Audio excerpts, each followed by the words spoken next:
Hi guys, this is Abhi from Gokcedb. In this video, you're going to learn how to extend built-ins in Python. Let's start by looking at the DB table list class.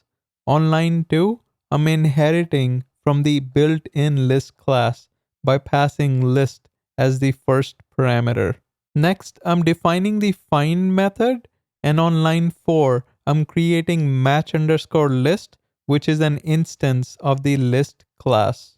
On line 5, I'm creating a for loop and looping through all the DB table objects. Next, I'm checking if the name exists in db_table.name, then append it to match_list.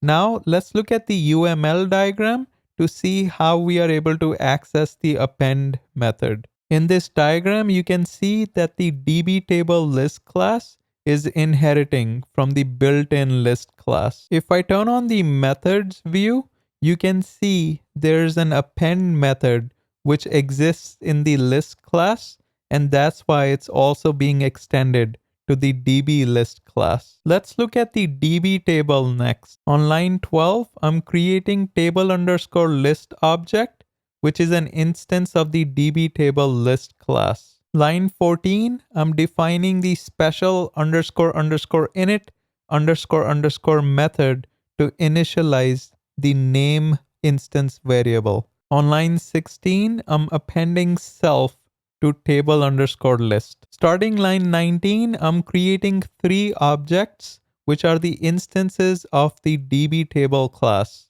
Finally, on line 24, I'm printing all the table names which have the word property in them. Let's execute this program to see how the output looks like.